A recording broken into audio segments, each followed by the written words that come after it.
ETV Bharat Urdu میں آپ کا خیر مقدم ہے۔ نیوز ٹائم کی اہم خبریں۔ متحدہ عرب امارات میں منعقدہ ورلڈ گورنمنٹ سمٹ میں وزیر اعظم نریندر مودی نے کہا کہ دنیا کو ایسی حکومت کی ضرورت ہے جو صاف و شفاف ہو اور کرپشن سے دور ہو۔ دہلی مارچ کے دوسرے دن پولیس نے کسانوں کو منتشر کرنے کے لیے آنسو گیس کے گولے داغے۔ کسانوں کے ساتھ پولیس کی جھڑپ میں کئی مظاہرین زخمی بھی ہوئے۔ پنجاب میں کسانوں کی سب سے بڑی تنظیم بھارتیہ کسان یونین نے اعلان کیا ہے کہ 15 فروری کو دوپہر 12 بجے سے شام 4 بجے تک ریلوے ٹریک جام کیا جائے گا۔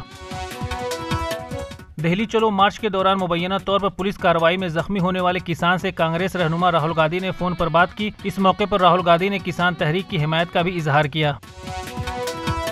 کانگریس پارلیمانی پارٹی کی سربراہ سونیا گاندھی نے راجستھان سے راجیہ سبھا کے لیے کاغذات نامزدگی داخل کی۔ راہل گاندھی اور پرینکا گاندھی بھی اس موقع پر ان کے ساتھ موجود رہے۔ کشمیر کے لیتا پورہ پلوامہ میں 14 فروری 2019 کو ایک خودکش حملے میں 40 CRPF اہلکار ہلاک ہو گئے تھے۔ وزیر اعظم مودی نے ان سپاہیوں کو یاد کرتے ہوئے انہیں خراج تحسین پیش کیا اور کہا کہ ہم ان کی عظیم قربانیوں کو کبھی نہیں بھولیں گے۔ دہلی ہائی کورٹ نے NIA کی اپیل پر قتل اور دہشت گردی کی مالی اعانت کے الزام میں سزا کاٹ رہے علیحدگی پسند لیڈر محمد یاسین ملک کو پھانسی کی سزا دینے کے معاملے پر فی الحال سماعت ملتوی کر دی ہے۔ عدالت نے اس درخواست پر اگلی سماعت مئی میں کرنے کا حکم دیا ہے۔ پاکستان میں ایک بار پھر سے مخلوط حکومت بننے جا رہی ہے۔ PMLN کی جانب سے نواز شریف کے بھائی شہباز شریف کو بطور وزیر اعظم امیدوار نامزد کیا گیا ہے، جبکہ بیٹی مریم نواز کو صوبہ پنجاب کی وزیر اعلیٰ نامزد کیا گیا ہے۔ بلال بھٹو نے کہا ہے کہ ان کی پارٹی مخلوط حکومت کا حصہ بنے بغیر PMLN کے وزیر اعظم امیدوار کی حمایت کرے گی۔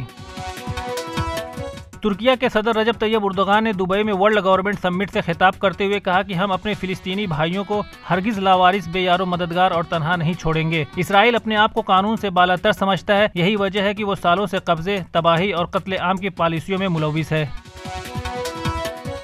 مصر کی سرحد پر واقع غزہ کے شہر رفح میں اسرائیل کی فوجی کارروائیوں کے خلاف جنوبی افریقہ نے عالمی عدالت میں ایک فوری درخواست دائر کر کے اس کارروائی کو روکنے کے احکامات جاری کرنے کی اپیل کی ہے۔ اس وقت رفح شہر 1.4 ملین فلسطینیوں کا پناہ گاہ بنا ہوا ہے۔